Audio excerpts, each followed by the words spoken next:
त्रिपुरा के मुख्यमंत्री मानिक शाह ने 1 अक्टूबर को अगरतला में स्वच्छता ही सेवा कार्यक्रम में हिस्सा लिया।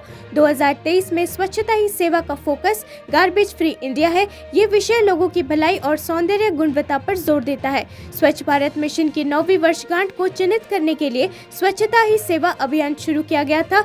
2 अक्टूबर 2014 को खुले में शौच को खत्म करने और सभी नागरिकों के लिए स्वच्छता तक पहुँच प्रदान करने के लक्ष्य के साथ स्वच्छ भारत मिशन की स्थापना की गई थी।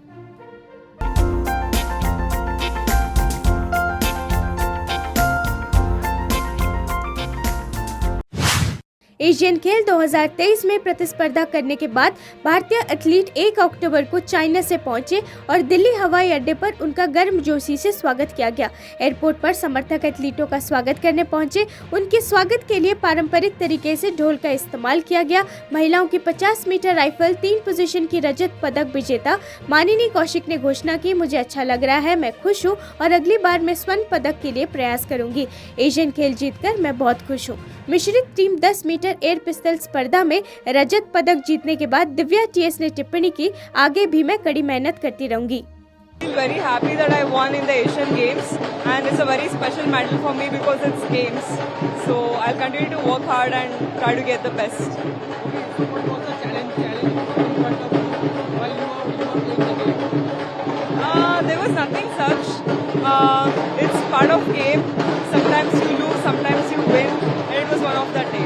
काफी अच्छा लग रहा है, काफी खुशी हो रही है और नेक्स्ट टाइम गोल्ड का ट्राई रहेगा।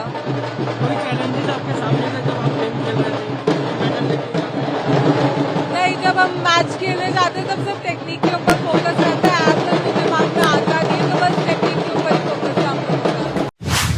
1 अक्टूबर को एशियन खेल 2023 में भारतीय प्रतियोगी नंदिनी अगासरा ने महिलाओं के 800 मीटर हेप्टाथलॉन में ब्रॉन्ज पदक जीता। 5712 अंकों के साथ 20 वर्षीय अपने पहले एशियन खेलों में तीसरे स्थान पर रही। उन्होंने स्वप्ना वर्मन से 4 अंकों से बेहतर प्रदर्शन किया। एएनआई के साथ एक साक्षात्कार में नंदिनी अगासरा ने अपने पहले सीनियर अंतर्राष्ट्रीय मैच में पदक जीतने पर खुशी व्यक्त की। उन्होंने कहा, मैंने कभी नहीं सोचा था कि मैं इस प्रतियोगिता से पदक लेकर आऊंगी।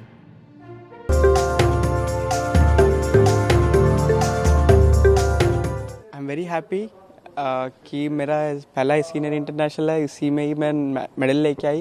लास्ट टाइम मैं 2 बार जूनियर वर्ल्ड गई हूँ 100 हर्डल्स में। पहली बार मैं सेमीज तक गई थी एंड नेक्स्ट से फाइनल्स तक गई थी। इस बार मैं सीनियर एशियन गेम्स आके मेरे को बहुत अच्छा लग रहा है। यहाँ पे भी बहुत अच्छा है। मैंने सोचा नहीं था कि इतना बड़ा कंपटीशन में मेडल जीत पाऊंगी करके। मेरे को बहुत happy, I am feeling that I am won the medal to India in heptathlon. सब कुछ होता है, हाँ, सबका मिक्स होता है। आपका उसमें स्ट्रेंथ कौन सा है और आप किसने उसमें कैसा किया? मेरा स्ट्रेंथ तो हर्डल्स था और 200 था और 800 था। रनिंग मेरा अच्छा जाता है और थ्रोस भी अच्छा है, पर हर्डल्स में मैं इतना अच्छा मैं सोची थी अच्छा कर पाऊंगी मेरे बेस्ट, पर पता नहीं ये ऑडियंस इतना देख के मेरे को थोड़ा नर्वस फील हो गया था। इसकी वजह से आई थिंक सो अब मैं हर्डल्स में अच्छा नहीं कर पाई। बाद में मैंने उसको जाके मैंने 200 में कवर किया। 3 इवेंट मैंने 200 में कवर करके मैं 8th में थी, 8th में से 4th आई। 4th में आके मेरे को अच्छा लगा। बाद में नेक्स्ट डे लॉन्ग जंप था, लॉन्ग जंप में मैं 3rd आई, ओवरऑल 3rd आई थी और मैं 3rd में चल रही थी। बाद में जावलिन के बाद मैं सोची मैं जावलिन अच्छा करूँगी, 40 के अबो करने से मैं 3rd पे रहूँगी करके, थोड़ा प्रेशर नहीं रहेगा करके।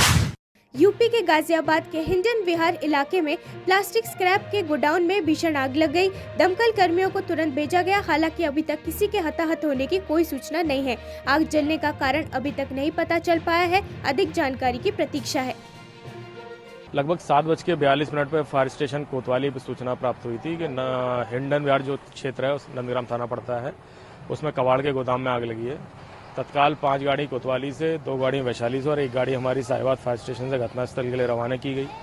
ये लगभग 700-800 वर्ग मीटर में फैला होगा और इसमें जो हमारे कार का स्क्रैप होता है, बम्पर्स होते हैं, ये स्टोर करके रखा हुआ था, जिसमें भीषण आग लगी हुई थी। चूँकि गलियां बहुत सकरी थी तो आग बुझाने में गाड़ियां अंदर नहीं जा पा रही थी, तो लंबी दूरी तक हम लोगों ने होज लाइन फैला के और अन्य गाड़ियों को रिले करके इसको बुझाया गया। आसपास की छतों पर चढ़ के पहले पानी हम लोगों ने चलाया, उसके बाद नीचे जब आग शांत हो गई तो नीचे घुस के हम लोग अन्य जगह पे अभी फायर फाइटिंग कर रहे हैं। इस सब आसपास तो इंजरी क्योंकि धुआं बहुत ज़्यादा दिख रहा है। हाँ, काफ़ी ज़्यादा धुआं था क्योंकि प्लास्टिक का ज़्यादातर सामान था और काफ़ी टॉक्सिक धुआं इसमें से निकल रहा था।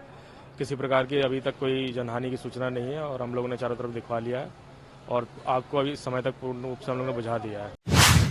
सशस्त्र अपराधियों द्वारा कथित तौर पर नाबालिगों के अपहरण और हत्या के बाद मणिपुर में पहले से ही तनावपूर्ण स्थिति और अधिक हिंसक हो गई। गृह मंत्री अमित शाह ने स्थिति को देखने के लिए तुरंत मणिपुर में सीबीआई के विशेष निर्देशक और अन्य अधिकारियों को नियुक्त किया।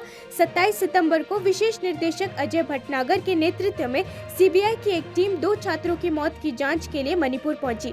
इस बीच मणिपुर के मुख्य कार्यकारी अधिकारी वीरेंद्र सिंह ने बताया कि सीबीआई ने इस मामले में चुराचांदपुर से 4 संदिग्धों को हिरासत में लिया है। एक ब्रेक थ्रू हुआ है जो जहाँ में जो एक दो स्टूडेंट, एक लड़की और एक लड़का को जो हाइनेस क्राइम उसको मर्डर किया था, पकड़ने के बाद में उसको हम लोग ने अभी तक नहीं पकड़ सका था। लेकिन कल परसों से honourable union home minister Amit Shah ji ने वो एक सीबीआई का स्पेशल डायरेक्टर को अलोंग विद 5 से सीनियर ऑफिसर यहाँ भेज के कैम्प करके रखा है और कैम्प करने के बाद में with the support of the Indian army और पैरामिलिट्री फोर्सेस, असम राइफल्स और स्टेट पुलिस कंबाइंड टीम करके आज 4 एक्यूज पकड़ लिया है और ये बहुत बड़ा अचीवमेंट है। तो ये हैंगलेप एरिया अगरतला में त्रिपुरा के मुख्यमंत्री मानिक शाह ने संगीतकार और गायक एस.डी. बर्मन को उनके जन्मदिन के अवसर पर श्रद्धांजलि दी। प्रसिद्ध गायक के जन्मदिन की 117वीं वर्षगांठ पर उन्होंने श्रद्धांजलि स्वरूप फूल भेंट किए। इस अवसर पर उन्होंने आर.डी. बर्मन के योगदान की सराहना करते हुए भी बात की।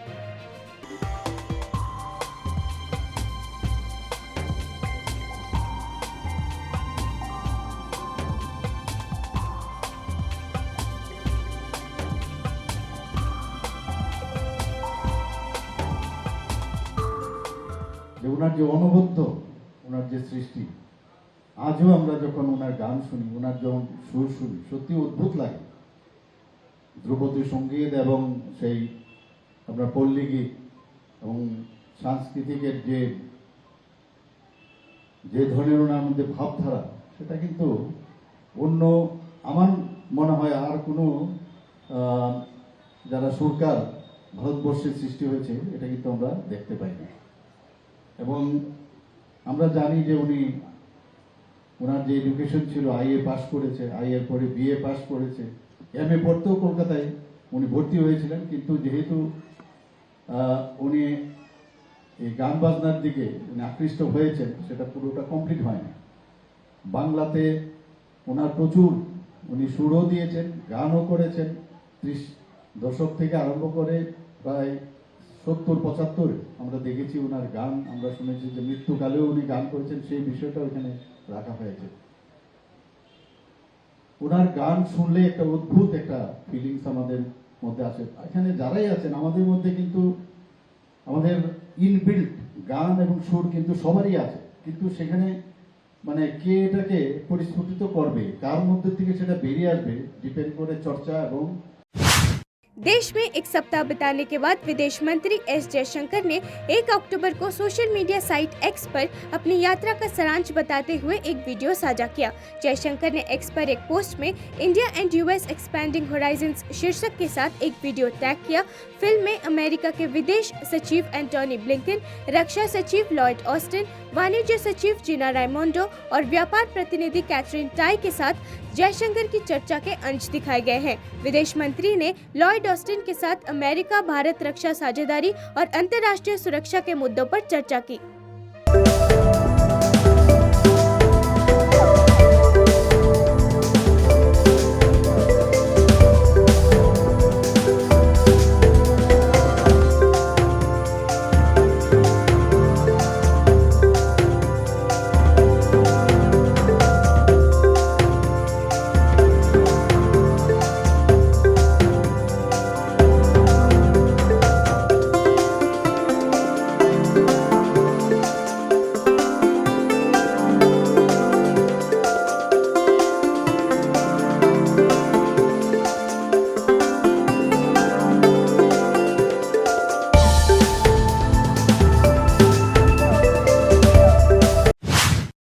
1 अक्टूबर को बीजेपी केंद्रीय चुनाव समिति की बैठक के बाद प्रधानमंत्री नरेंद्र मोदी दिल्ली पार्टी मुख्यालय से चले गए।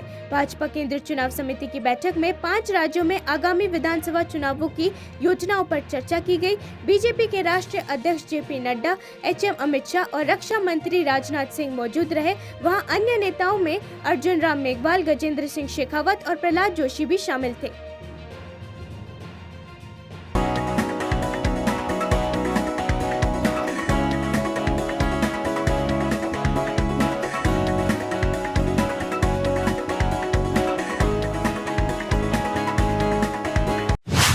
1 अक्टूबर को मौजूदा एशियन खेलों में तजिंदर पाल सिंह तुर ने भारत का प्रतिनिधित्व करते हुए एथलेटिक्स में देश को दूसरा स्वर्ण पदक दिलाया।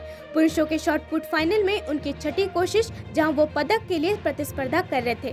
तजिंदर पाल सिंह ने सऊदी अरब के मोहम्मद दाऊदा को पछाड़ते हुए 20.36 मीटर की थ्रो के साथ प्रतियोगिता जीती, जो अपने चौथे प्रयास में 20.18 मीटर की थ्रो के साथ स्वर्ण पदक की दौड़ में सबसे आगे थे। अपने देश के लिए स्वर्ण पदक जीतकर तजिंदर पाल ने एएनआई से अपनी खुशी जाहिर की। आज एक्चुअली मेरी फर्स्ट 2 थ्रो फाउल हो गई, जिसकी वजह से मुझे बहुत मैं प्रेशर में चला गया था। फिर जो तीसरी थ्रो वो भी मैंने प्रेशर में लगाई, तो लास्ट थ्रो में मैं गोल्ड वाली थ्रो लगाई 2036। तो आप जैसे कि पिछली बार आपका थ्रो बेटर था, इस बार उतना अच्छा नहीं रहा, लेकिन एक बार फिर से गोल्ड मेडल आया, तो वो लम्हा फिर से जीने में कैसा लगा? वही पोडियम, वही नेशनल एंथम, वही माहौल, विदेशी सरजमी में, खासकर चाइना की सरजमी, भारत का राष्ट्रीय ध्वज और राष्ट्रीय गान। जी बिल्कुल, मैं अपने आप को बहुत खुशकिस्मत समझता हूँ। मैं अपने देश के लिए गोल्ड मेडल ऐड करवा सका मेडल रैली में। और मुझे एक टाइम पे लग रहा था जैसे मेरे ग्रेड 3 मसल टीयर हुआ था, मुझे लग रहा था भी मैं एशियन गेम शायद खेल भी नहीं पाऊंगा, तो भगवान ने 1 अक्टूबर को बीजेपी केंद्रीय चुनाव समिति की बैठक के बाद केंद्रीय गृह मंत्री अमित शाह और बीजेपी के राष्ट्रीय अध्यक्ष जेपी नड्डा पार्टी के दिल्ली मुख्यालय से चले गए। प्रधानमंत्री नरेंद्र मोदी ने सम्मेलन की अध्यक्षता की, जो 5 राज्यों में आगामी विधानसभा चुनावों की रणनीति पर चर्चा के लिए आयोजित किया गया था।